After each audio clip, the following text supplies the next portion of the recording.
चलेगी नहीं चलेगी भाजप तेरी नहीं चलेगी भाजप तेरी गुंडागिर्दी नहीं चलेगी भाजप तेरी हफ्ताखोरी नहीं चलेगी भ्रष्टाचार बंद करो વેરાવળ પાટણ ભીડિયા સંયુક્ત નગરપાલિકા કચેરી એવી છે ત્યાં મારા દ્વારા શહેર કોંગ્રેસ કમિટી દ્વારા તાલુકા કોંગ્રેસ અને સમગ્ર કોંગ્રેસ પરિવાર દ્વારા જે લોકોની ફરિયાદો હતી, જે નગરપાલિકામાં અવારનવાર જે ધક્કા ખાતા હતા, અહીંયા ભારતીય જનતા પાર્ટીની અંદાજે 10 વર્ષથી સરકાર છે અને 10 વર્ષમાં એમનું નિવારણ ન આવ્યું ત્યારે કંટાળીને લોકો મારી પાસે આવ્યા અને તેમની ફરિયાદો લઈને આવ્યા. ત્યારે મેં નક્કી કર્યું કે લોકો પાસે વોર્ડ વાઇઝ એક વોર્ડ વાઇઝ જઈશ અને વોર્ડ વાઇઝ ત્યાં કેમ્પ ગોઠવા અને લોકોની જે ફરિયાદ હતી ત્યાં રૂબરૂ મેં સ્થળ મુલાકાત લીધી, લોકોની ફરિયાદ જોઈને ત્યાં ફોર્મ ભર્યા.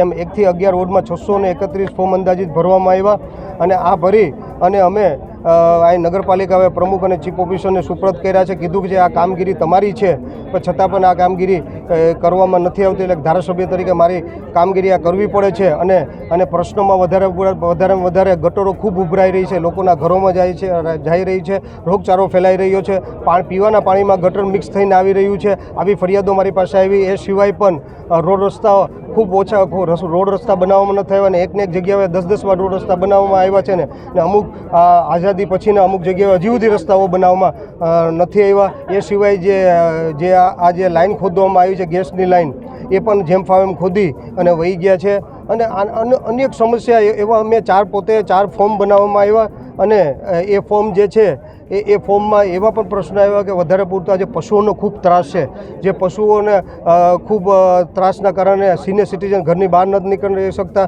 નાના બાળકો સ્કૂલે નથી જઈ શકતા અને જાય તો પશુઓના ત્રાસના હિસાબે ઘણીવાર એ લોકોને લાગી જતું હોય છે અને કૂતરાઓનો પણ ખૂબ ત્રાસ છે. ત્યારે એ પણ મોટે પાયે ફરિયાદો આવી છે. એવી તમામ ફરિયાદો મોટી પાયે ફરિયાદો આવી છે. આ ફરિયાદો લઈને એમને સુપ્રત કરી છે. કીધું છે કે તાત્કાલિક ધોરણે આ તમારું કામગીરી છે એ તાત્કાલિક ધોરણે કરવામાં આવે, નહીં કરવામાં આવે તો રિજનલ કમિશનર જે દર મહિને ફરિયાદ સમિતિ છે ત્યાં આ પોટલા લઈને જવામાં આવશે. કારણ કે આની એક ઝેરોક્સ કોપી મેં રાખેલી છે, છતાંય નહીં કરવામાં આવે તો કમિશનર ગાંધીનગર પાસે જવામાં આવશે અને છતાં પણ નહીં કરવામાં આવે તો વિધાનસભાના ફ્લોર ઉપર જે 16 તારીખે વિધાનસભા ચાલુ થવાનું છે ત્યારે ફ્લોર ઉપર આ લઈને આ લોકોની સમસ્યા માટે લડાઈ કરવાનું છે. હું પલ્લવી જયદેવ જાની, નગરપાલિકા પ્રમુખ વેરાવળ પાટણ સંયુક્ત. આજરોજ વિમલભાઈ ધારાસભ્ય અહીં નગરપાલિકામાં આવેદનપત્રો આપવા આવ્યા હતા ગ્રામજનોને લઈને.